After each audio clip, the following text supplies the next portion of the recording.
From Software has promised to live up to our masochistic expectations by making this new DLC brutally difficult. And to make sure everybody suffers equally, they've introduced a new power leveling system that'll even the playing field. So whether you're level 50 or 500, you will get your ass beat when you enter Shadow of the Erdtree. But if you analyze the game's mechanics, there are certain strategies that should remain effective, regardless of the new system. These are less focused on raw damage or attack power, and focus more on straight technique. Yes sir, I've handcrafted 5 incredible builds specifically for DLC, uniquely curated for the unknown horrors we shall experience. Well, let me stop all the flapping and jump right into the builds. The foundation of this build is using the Ice Spear and Glint Blade Phalanx weapon arts. Using these two together give you a deadly combination of both poise damage plus frost buildup, making way for lethal critical strikes on debuffed enemies. The Ice Spear is fantastic, deals heavy frost and magic damage at medium range, and even stronger up close if you connect its frosty twirlies. Everyone loves a good spinny twirly. Daddy, watch me twirl. Daddy! The Clayman Harpoon is always a good choice when using Ice Spear with Cold Affinity. However, the Cross Naginata fits this build even better. Its scaling is on point, it fits thematically, and it's got that pokey pierce damage. So you can choose between the Naginata or the Harpoon, whichever you prefer. Now the second half of this deadly combo is the Rapier with Glint Blade Phalanx. These magical flying swords are proficient at dealing massive, slapping, cheek clapping poise damage. I mean, have you ever seen a giant sniper lobster get stance broken before? I haven't. Look at him. Man, I'm dead. He didn't even know it was possible to do this. The job of this little pinhead is to break stance and execute on that with heavy critical strikes. It has an extraordinarily high critical boost at 130, so once you get the enemy beat down, you can put him out of his misery with high damage executions.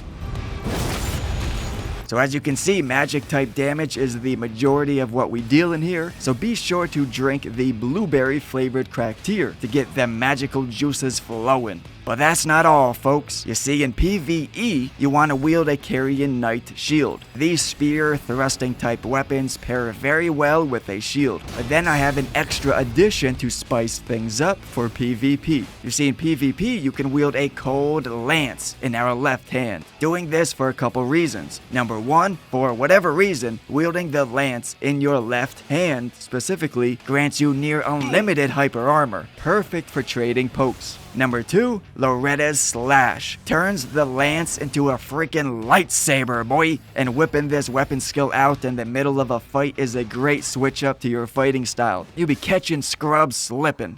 Ladies and jabronis, listen up. Are you a broke ass bitch like me? Excited to play Shadow of the Erdtree, but you got no money to buy it? Well, fret not, my friend, because I found the jackpot for gamers like us. It's called Instant Gaming, and it can provide huge discounts for you when you buy games. Yes sir, I finally found a sponsor that will help you guys spend less money instead of more. So far, over 10 million gamers have decided to reject the inflated prices we see today and instead opt for a much better shopping experience with Instant Gaming. The entire community needs to know about these discount prices, man. Like, look, on Steam, the Cyberpunk Ultimate Edition is over $80, but on Instant Gaming, it is only half that price. PlayStation, Xbox, PC, even discounts for game cards and subscriptions. They have excellent reviews on Trustpilot, 24/7 customer support. I myself purchased a couple games from here to make sure it's reliable before doing a partnership with them. And yep, they are solid. Also, my custom link below will allow you to enter a special giveaway. Simply create an account with them and you'll be in the running for a chance to win a prize of your choice. So by shopping on Instant Gaming using my links below, not only will you get a discount on the games you buy, but you'll also be supporting me and supporting my channel, which I greatly appreciate. Whether you're maidenless or Chad-tastic, you should be buying your video games here at Instant Gaming. So we got two different versions, the PvE version with a Carrion Knight shield, then the Dagger Talisman for critical strikes, and the Magic Scorpion Charm. For PvP, we got the Lance in left hand, then the Spear Talisman, and the Green Turtle. Then we got Carrion Filigree Crest, then of course the obligatory Shard of Alexander. The Spellblade armor set will boost all 3 of our magic type weapon arts, so we definitely want 2 or 3 pieces of Spellblade. Ice Spear weapon art scales with your dexterity and intelligence level, but mainly dexterity, so we want a good balance of these stats, leaning a bit further into dexterity. This setup offers powerful critical strikes, proccing frost, and breaking stance. But this next build uses a different approach, which is simply having a super versatile, adaptable build that is equipped and ready to slay anything it comes across. Optimized correctly, this build can offer us access to every single damage type in the game. Fire damage, holy damage, magic, all of that. So my first weapon is the Sword of Night and Flame. This is a legendary armament that, in the past, was above legendary. It was godly level of cheese. Unfortunately, they nerfed it into the ground. It's still quite strong, but compared to what it once was, nah man, not even close. But yeah, it is still powerful and certainly viable. My other weapon is the Coated Sword, the purest weapon in the game. 100% holy damage and 100% faith scaling. So we got this super quick straight sword power stance, infamous for using consecutive attack buffs like the Winged Insignia because of how fast you strike. Now here's where it gets really juicy. This offers us the rare opportunity of actually using the Elusive Golden Order incantations. So here are my spells. These 3 Rings of Light spells are really the only Golden Order incants that are actually worth using in my opinion, especially Discus of Light. It's quick, low cost, you can spam it with chain casting. Then of course, the most badass spell in the entire game, the Black Blade. It looks sick, it's powerful, it's strategic because you want to use it at the start of a fight to cut off the top of the enemy's health bar. Yeah. I also recommend having at least 1 or 2 lightning incantations because now we are fully stocked with all 4 damage types. We have become God. We do have the opportunity to cast cold spells that proc frost, such as Explosive Ghost Flame and Giant Icy Blast, particularly effective in boss fights. Or you could just straight up use Chilling Mist to apply frost. Now you would definitely want to use Golden Vow, as this will buff you across the board, boost all your damage types. Wearing the absurd Great Hood, considering this is like the only setup that actually makes sense to wear this beast of a helmet. Millicent's Prosthesis, to buff consecutive hits from the straight sword power stance. Ritual Sword Talisman, Flock's Canvas, and Shard of Alexander. You want the stats to be quite diverse. We want enough intelligence, but we are leaning a bit more into faith. Having such a balanced variety of stats is perfect for DLC, because with all the new weapons and spells, the first thing you want to do is try them all out. So a balanced and diverse build such as this will allow you to experiment with all the new weapons that you find. Using my favorite weapon of all time, the Venomous Fang. This offers you your deadly poison. Now, deadly poison is like the Black Plague, while regular poison is just like the common cold. I mean, we talking Big Daddy level disease here. Keen Affinity Venomous Fang with Hoarfrost Stomp weapon art for extra frosty powers. You see, Hoarfrost is a skill that allows you to easily proc frost even without any other forms of frost buildup, without any cold affinity, no other cold attacks, nah, solely Hoarfrost Stomp. And then we enhance our Venom Fangs with Blood Flame. Lil Blazing Dragons, ain't nothing spicier than Blood Flame Fangs. So now we got Deadly Poison, Frost, and Blood Loss. Now, of course, this build does not end there. On its own, that Blood Flame is not totally sufficient for reliably proccing bleed, so we bring in the heavy-duty big guns. I'm also wielding a Morgoth's Curved Sword. This very handsome, attractive weapon fits like a glove on this build for several reasons. Number 1, it gives us a form of poise damage. The AoE explosions on this weapon skill are great for staggering enemies. Number 2, this weapon skill has great movement in in PvP.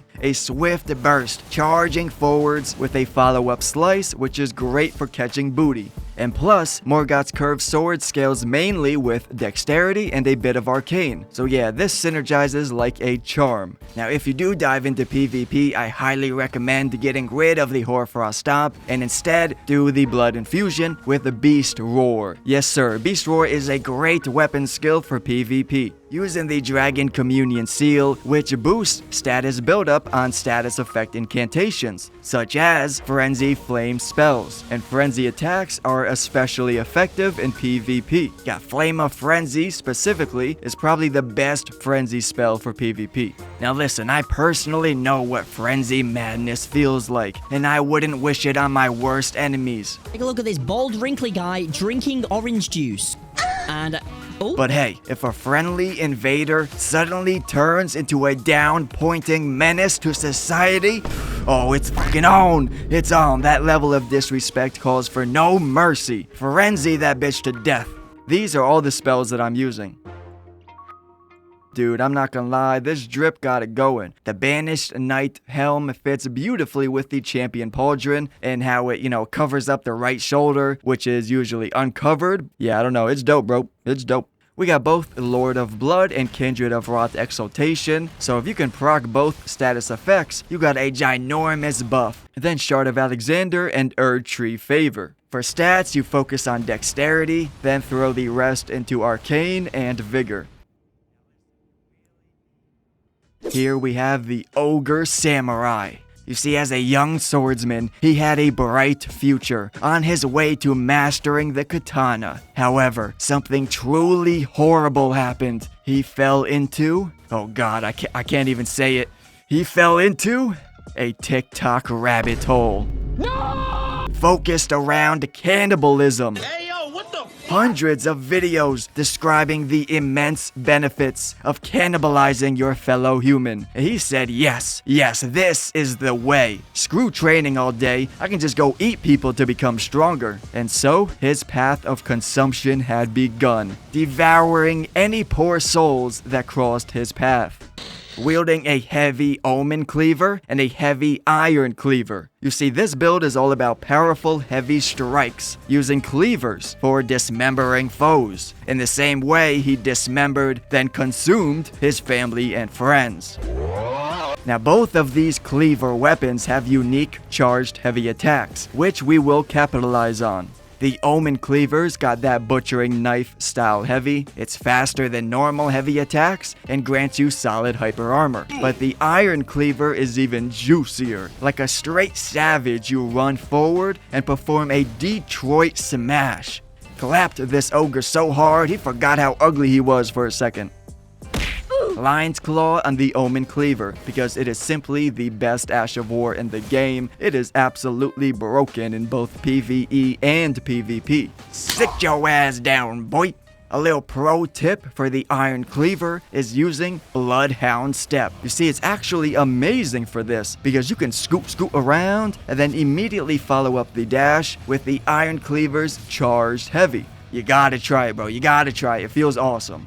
Now this Stone Barb tier can help break stance even more effectively, but it only lasts for 30 seconds, so I mostly recommend it for boss fights. My other juice box is the Spike Crack tier to boost our charged heavies. Using Claw Mark Seal to cast Black Flame and Electrify Armament. Got Rock Throw in the first position so I can quickly swap to it, because it's pretty much one of the main spells we'll be using for attack. You got all this magic mumbo jumbo, but one of the best incantations is literally just throwing a rock. And then both Beast Claw spells. And of course, no Savage build is ever complete without these Crucible Knight spells, like the Frog Breath, spectacular for slapping around Weenie Hut Juniors like Melania.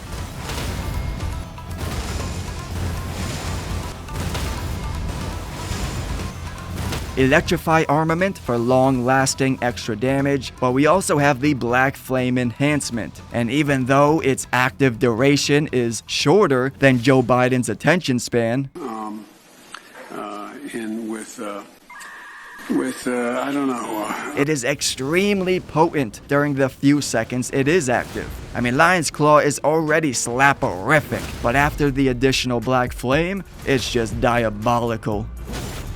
Now, instead of the Omen Cleaver, an alternate main weapon to use is the Great Omen Killer Cleaver. It weighs less, superior strength scaling, innate blood loss, and got that heinous, ogre-like appearance that it's famous for. So either cleaver can work. Axe Talisman, because both weapons have unique charged heavies, Green Turtle, Dragon Crest, and Bull Goats. Our main priority for stats is Strength, and then throw the rest into Faith, Vigor, and Mind. Now I gotta give a big shout out. This Ogre Samurai build was created by the Discord Cavalry boys. This jabroni Ash created the foundation, and then Big Man Dinkledick molded and forged it into its marvelous final form that we see today. Good work, fellas. The Iron Strikes. This build would be a dragon level disaster threat in One Punch Man. So the first half of this build is the good old bloody scythe using spinning strikes. Every time I use this, I'm like, oh my god. That is freaking broken. You plow right through boss fights like you're slicing through butter. But I added a little something extra to make this even more spicy, which is consuming this before a fight, the Iron Jar Aromatic. I haven't seen many people use this combination together. I mean, have you? Comment if you've seen this before, but I don't think I have. And it is a match made in heaven.